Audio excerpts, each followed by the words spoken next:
And at Christmas time, before the Christmas break, somewhere in the neighborhood of 60% of the students were out of class. They no longer were in class. And they all congregated in the cafeteria doing any number of things. And I questioned all that, and people looked at me and said, well, that's what we've always done. This is the way it is, and we get along very fine. Our students are fine. They don't get in trouble. Meanwhile, they do. They did. So after just about a week after actually halfway through the holiday break, I got a call from the superintendent saying that the principal was indeed very ill and probably would not be coming back, and I would have to take over as principal. And I did. And I spent that time talking to a lot of people, assessing what was going on, and then after school got out, the principal did come back for about 3 weeks at the end of school. When school got out, I was made acting principal for the remainder of the time, and also looking to get a contract on my own. So I sat down with a number of people and decided certain things that had to be done. And understanding public school, I had been in public school not that long, but for the last 10 years, understanding that things had to get done by some kind of consensus. Right. When you first, I just want to interrupt you for a second there. When you first started in education as a teacher, yes. Did you anticipate on becoming an administrator or a leader? Oh, no, I mean, I had started out being a college teacher, teaching history. Your PhD is in my history, PhD is right? in history, teaching history, and was teaching at Buffalo State College, and was there for a couple of years, and was notified that my tenure line was eliminated because they were cutting back.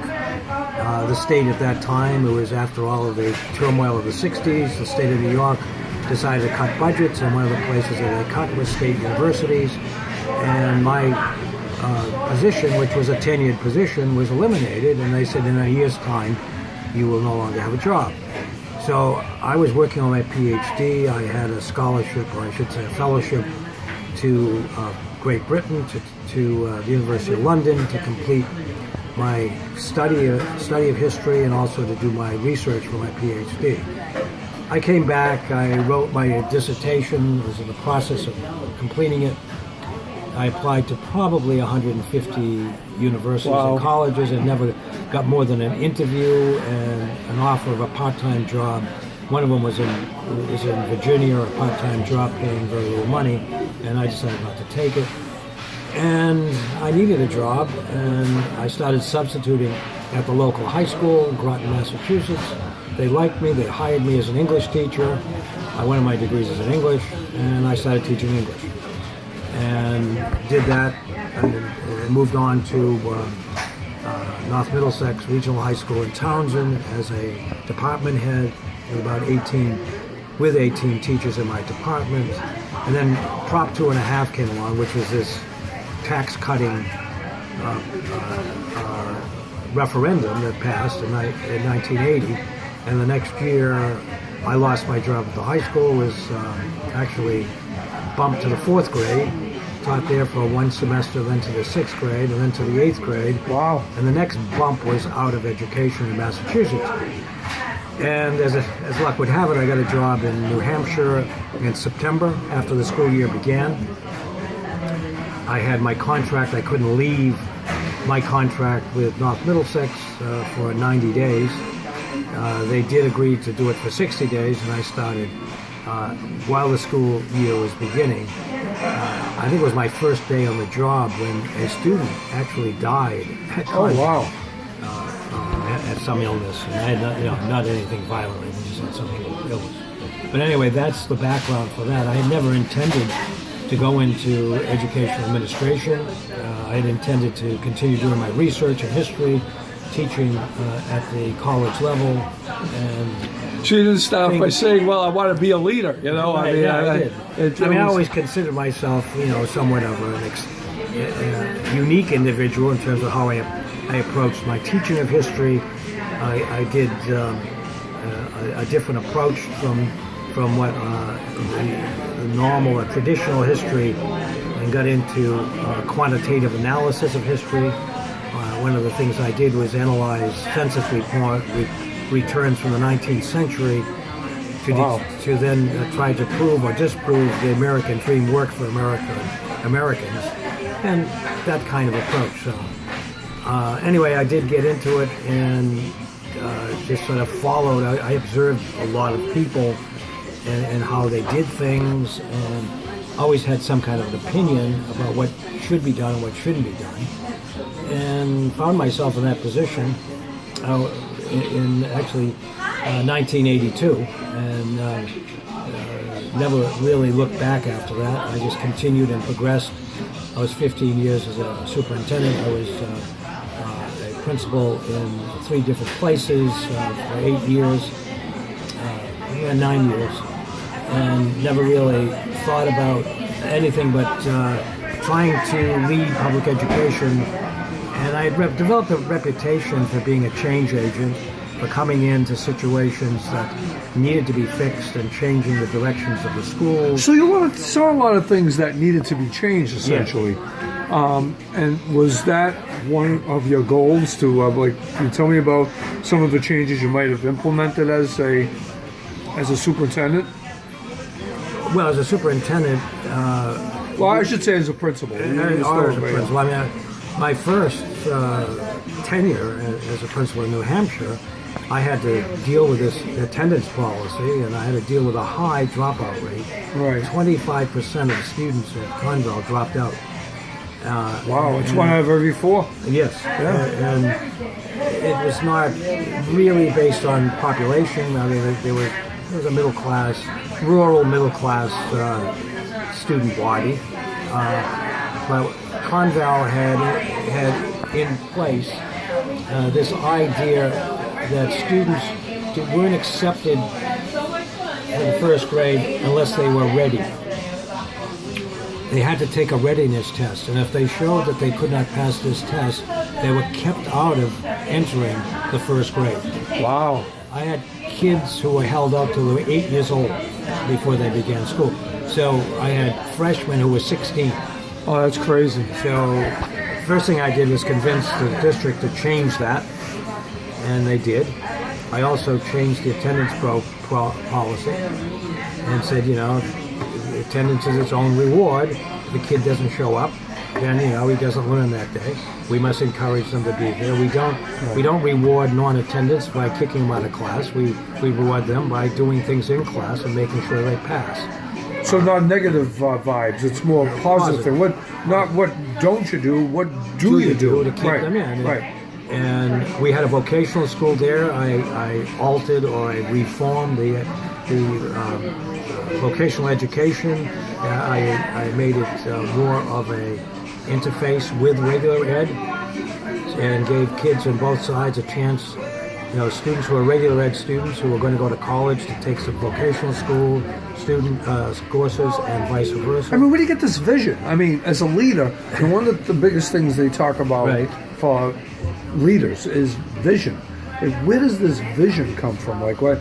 I mean, a lot of people see things. Some in very, if you will, prominent types of positions, but they're there because they're popular or somebody liked them. But you also have a lot of enemies sometimes when you're in high places. But you had passion and drive. Where did this come Well, part of it was my training as a historian. I mean, my training was research-based. So I always approached it from a research point of view. What needs to be done? I did surveys. I interviewed people. I looked at what the literature had to say about changes in high schools and what needed to be done. I was looking at different learning techniques and teaching techniques that I could introduce. I felt it was important to train teachers because they were doing things without really thinking. It wasn't thoughtful teaching. It was something they'd always done. Many of them, were taught the way they were taught, which was lecturing. With a philosophy, if it ain't broke, don't fix it. Just keep doing business as usual. And the idea was that it was the student's responsibility to learn, not the teacher's responsibility to help them learn. Right. And so we changed that kind of attitude. Was getting commitment from the superintendent and the school committee and board to provide faculty training, those kinds of things. So I mean, I tend to be a quick study. I tend to learn things quickly. I mean, it sometimes got me in trouble that I saw things that other people didn't, and I moved too quickly to make changes without getting people to consolidate behind me. But nonetheless, that's part of being a leader. I mean, we're not using the cliche of, okay, let's be a troublemaker. I want to be more conservative on the approach to this next question. A lot of leadership, as we know, involves taking risk. Right. I mean, not stupid risk, but smart risk, if you will. I guess some of the challenges that you posed to your constituents was to take risks sometimes. Yep. And what did you get them? What did you get them to do to come out of their comfort zones? Well, I mean, part of it is you lead by example. Okay. So part of my philosophy was that I may be principal, but I am also a teacher. And I taught. I would go into a class and substitute for a teacher. I always presented myself as the head teacher as well as, being the principal. And won their confidence to understand that I was a teacher. And I wasn't just someone coming in here with highfalutin ideas. And I also followed through with that when I was a superintendent. Always maintained that. I did, for example, I started when I was a principal. I started holding workshops. I taught the workshops to teachers. When I was superintendent, I did workshops for teachers. I was the presenter. So you have vision about values of what education should be like, maybe because of your own personal experiences with maybe certain professors you had or administrators that you had to deal with in the past, and saying, well, that isn't right, it needs to be changed somehow. Yeah, I mean, you get a cumulative effect. I mean, your experience is important in how you lead. I mean, risk-taking, I guess the thing that I always looked at was not that I saw it as risk. I saw it as it was the right thing to do. I mean, I could very easily at times, I could have sat back and done nothing. Right. And got away with it, yeah. And got away with it, not make waves. Still get a paycheck. And just, let things drift as it did. I won't say most, many times people in positions of leadership do that. They don't push the envelope. They just lay back and just do what's expected of them. I could never do that. So I don't know if that was a risk or not, but I felt that I had to always move things forward. And I believe, I guess it's something that, my bringing up was make sure that you values, right? Yeah, values, and make sure that you make the place better than when you found it. So that whole idea of... that was instilled into you by your dad and mom at a very young age. Right. You come from a large family as well. Right. Basically from a farming background, I understand. Yeah, my father was a farmer. And my father, he didn't have a lot of education, also was innovative as a farmer. And had scientific farming, all this kind of stuff. So you got the innovative gene. Yeah. But and a stubbornness gene too, because when you say risk, it's not so much risk as sticking with something and saying, I think this is the way to go. And I'm going to be stubborn enough, or I'm going to be clear enough about what needs to be done to keep at it. Now, it may be that I can't get it this first time around. Right. But maybe what I have to do is maybe make some changes, some modifications. tweaking. Yeah. I'll give you an example. When I was superintendent at Attleboro, we did a survey of high school teachers. And one of the surveys was that the teachers felt they didn't have enough time in the classroom on task. There were eight periods a day, and each class was less than 40 minutes. Now, I had already done some research and already had implemented in a couple other places the idea of block scheduling. Right. That you divide the day up into four periods rather than 8. Okay. And you have an hour of instruction time. Okay. And instead of students having 5 or 6 teachers, they have 4. And the teachers, instead of having 5 or 6 preps or teaching classes, they have 3. And cut it in half. Right. Yeah. The idea is, that it's more efficient. Students have fewer bosses. Teachers can do a better job. They have more time. on task with students. And so I presented that to the faculty, and they liked the idea. That was at the school committee? And the school committee, we brought them along, and we started to plan for it. And then we had people objecting. Right. Band parents objected because they got to be in their bonnet that they wouldn't have enough time for the band. Now, actually, in point of fact, instead of 38 minutes band time, they would have had 90 minutes. Okay, but they didn't quite compute that. So I had this big meeting. I think probably 300 or 400 people showed up. Right. And I listened to all kinds of things about why we shouldn't do this stuff. And I took some of their suggestions. We went back to the drawing board. We came up with a different plan, but it really was really a modification of the original plan. Of the original plan. And went back to the people, had another meeting, showed them what we were going to do. And they bought it, huh? We got consensus from the school committee, and we did it. And as far as I know, that was done in '99. It's still in effect now? 2000. It's still in effect. Wow. Well, that's the kind of thing that you have to do. I mean, you have the ideas. You have to get support for the ideas, and you also have to make modifications. You got to make the buy-in too. Well, you're always shooting at a moving target. I mean, it's not something that just happens. You have to understand that it's a progression that has to take place, and it's getting people comfortable with new ideas. And getting they don't them like to come out of their comfort zones, right? Right. And getting them comfortable means you have to have them involved. All right, so what I picked up, and we're almost done, but what I picked up from you is that, number one, you have to have the passion and the self-confidence to know that you can implement change. And then I guess the other component is you have to get others to buy into that change. And I think one of the most prominent things that a true leader does is he gets others to see the same vision that she sees. And so now they realize that the new comfort zone would even be a better venue for them. And it's going to attract everyone. So in some ways you're a facilitator of change rather than a change maker. You facilitate. It's like having 5 or 6 balls in the air.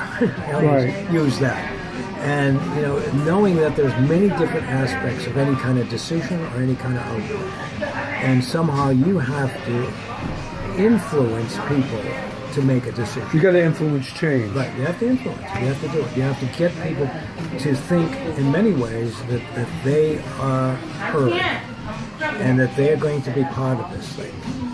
And that's it. They have to be part. They will be part of the change. It isn't that you're just saying do it. Right. They're going to be change agents as well, and that helps bring them up, as we say, on Maslow's pyramid, right? Yeah. And it's it's something that you have to have patience as well as persistence to do it, because it doesn't happen all of a sudden. I mean, I think when I mentioned about it's not that you're single-sighted, but that you keep your eye on where you think I'm not where you think you know. Keep your eye on where you are going to go, where you want to be. And don't lose sight of that. Don't lose sight of that, and make sure that people you're working with never lose sight of where you want to go. You have to educate. You have to continually repeat. It's like a teacher has to continually, you have to teach. There's also the practice that the student goes through, and then the feedback that you get from the students, and the continuous process of learning. That's how I see leadership. Thank you. In the public sector. Thank you so much, Dr. Pacy. It was a pleasure thank you. Talking to you about leadership. You've offered so much inspiration here, and I'm sure the class is going to love it and give you some great feedback. Okay. Thank you so much. Good. Thank you. Bye-bye.